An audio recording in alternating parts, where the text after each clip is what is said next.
Hello and welcome to BYJU'S IAS. Let's get started and look into our daily quiz.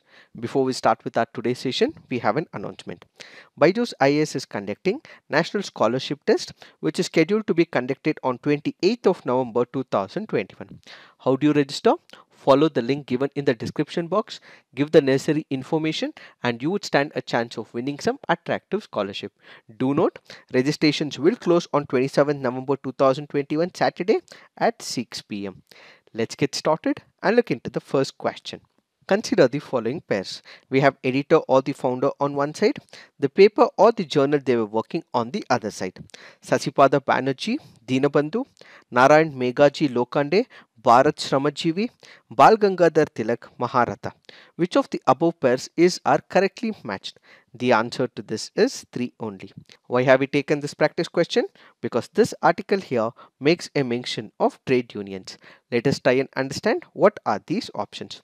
Today what we call as trade unions did not come all of a sudden. There were many people who worked for the establishment of the trade unions. They understood that people in the working environment were not able to get their rights, they were not able to get the welfare schemes and programs, and they were treated abysmally and poorly when it comes to their working conditions. In order to empower them, in order to make sure that the rights were guaranteed to these workers, pre-independent India saw many leaders who work for the welfare of the people. So we have Sasipada Banerjee, who created a particular journal called as Bharat Shramajivi. So Satipada Banerjee created this journal so that he could eventually understand what are the plight of the workers and ultimately address these issues on his journal. So remember, Sasipada Banerjee was a social worker. He was one of the leaders of Brahma Samaj. He worked for the rights of the labor class in India, and it was he who established Working Men's Club back in the year 1870. He also established the newspaper called as Bharat Shramajivi, which is why the first option is not correctly matched. When we look into the second option, we have Narayan Meghaji Lokande. He happens to be called as the father of trade union movement in India. He established one of the newspapers called as Dinbandhu, which also spoke about the rights of the workers in India. He established Bombay Mills Hands Association, and this happens to be the first organized labor union in India. And when it comes to Bal Gangadhar Tilak, yes, he was the one who created this paper called as Maharatha, and it also voiced concerns about the welfare of the workers in India. So remember, since first and second options are wrong, only the third option is right. The answer to this would be 3 only. Now let's look into the next practice question. With reference to lithium, which of the following statements are correct? It is considered to be the lightest or the least dense metal on earth. It is one of the rare metals. It is highly reactive and flammable and must be stored in mineral oil. Which of the statements are correct? The answer to this is 1, 2 and 3. Why have we taken this practice question? Because this article here makes a mention of lithium. Let us try and understand what are these options.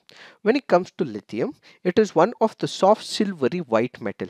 Under standard conditions, it is the lightest metal and the lightest solid element. It is highly reactive as well, and which is why it has to be stored in mineral oil.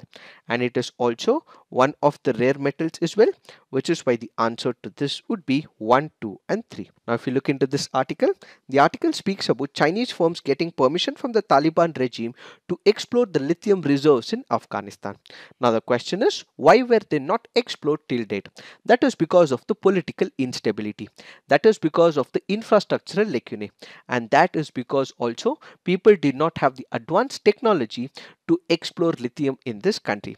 Now that they have got the green signal from the Taliban regime, we have the Chinese firms who would be exploring lithium in Afghanistan. Previously, Chinese companies had also secured the rights to mine one of the world's biggest copper reserves in Afghanistan at Ainak as well.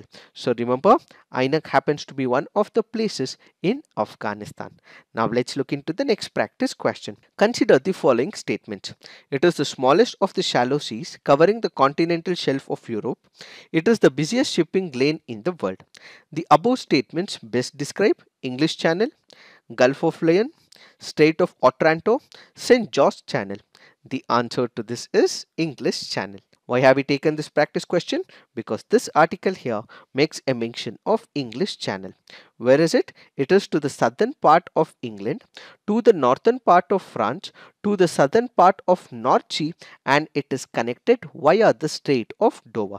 When we look into these options, yes, it is the smallest of the shallow seas covering the continental shelf of Europe.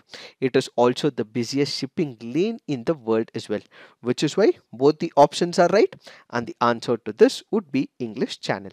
Now let's look into the next practice question. India's strategic crude oil storages are located in which of the following places? Mumbai, Mangalore, Chennai, Visakhapatnam, Padur. The answer to this is 2, 4 and 5, which is nothing but Mangalore, Visakhapatnam and Padur. Why have we taken this practice question? Because this article here makes a mention of strategic crude oil storages in India.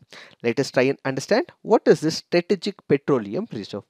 When it comes to India, we are one of the largest importers of oil. As much as 80 to 85% of oil from other countries are imported into India.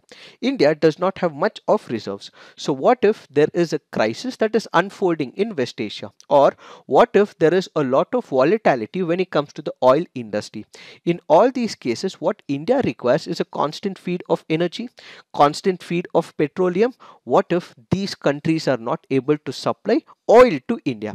During this short period when there is oil crisis in India, to cover the short-term supply disruptions, we need to save petroleum or the oil reserves in India. So what do?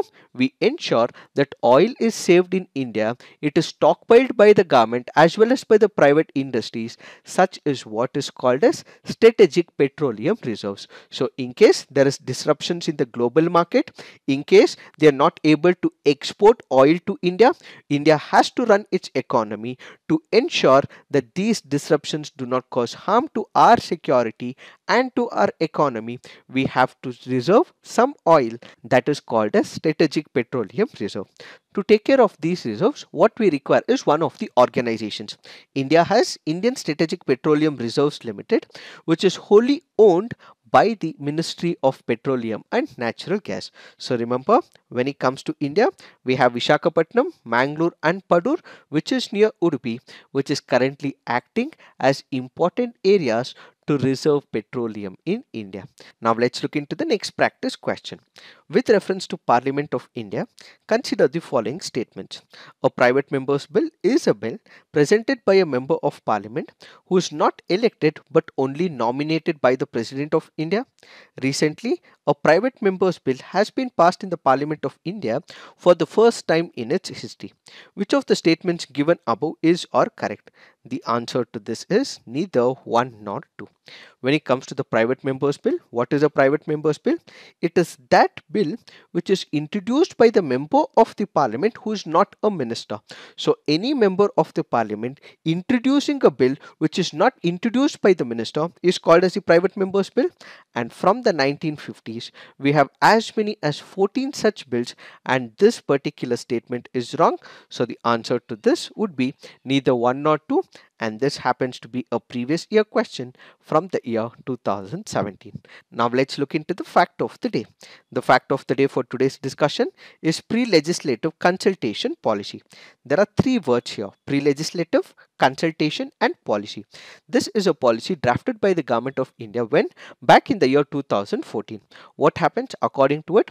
The government will have to release a pre-consultative legislation, which means you have a bill, you have a rule, you have some regulations which the government wants to release. So it has to ensure that all these bills and legislations are given in the public forum. They are present right in front of the public for as many as 30 days. So the minute it is there in the public forum for 30 days, you have the public who are able to review what this legislation is, what are the pros of the legislation, what are the cons of this particular legislation, and if need be they can also suggest the same thing to the government as well. So the pre-legislative process means that the bill, before it becomes a law, the government will have to put it on the public forum, seek the advice, recommendations from the public, and ultimately take all their viewpoints into picture, bring changes in the legislation so that it ultimately becomes a law. So the pre-legislative consultation policy was one of the policies which was introduced back in the year 2014, so that a draft version is out on the public forum for about 30 days, and this particular law or the legislation will explain why and what was the reason of the introduction, what will be the rights that will be taken off or will be introducing the rights,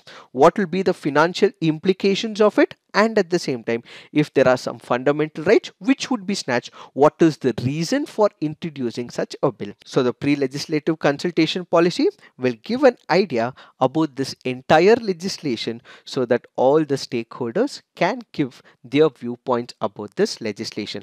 What is the significance of this particular policy? Basically, the government is asking the people, so the people participate in the process. So what are we doing here? We have the participative democracy that comes into picture. So when this particular policy is out on the public forum, all the stakeholders are treated as partners and not just as subjects. So what we have is bottom-up approach rather than top-down approach. But what are the concerns? What are the challenges when it comes to this policy implementation? When it comes to the pre-legislative consultation policy, it is not backed by a law. There is no statutory provision to it, nor it is not even backed by the constitution as well. Since there is no law to support this particular system, the constitution does not support this particular framework. What we have is issues when it comes to its execution. So what is the way forward? We have to incorporate this pre-legislative consultation in the procedures of the Cabinet, Lok Sabha, Rajya Sabha, and they should also require a legislative backing or a commitment so that this process becomes a game changer. Why is this policy important? In order to ensure that we do not have protests and strikes taken up by the people in the country. One such example that we have seen is the farm bills, where the government introduced the farm bills and recently repealed the farm bills as well. Had it been put on the public forum, they could have taken the stakeholders' viewpoint and could have brought changes as well. It is this that is important from this article. So this is it for today. Thank you for watching. All the best.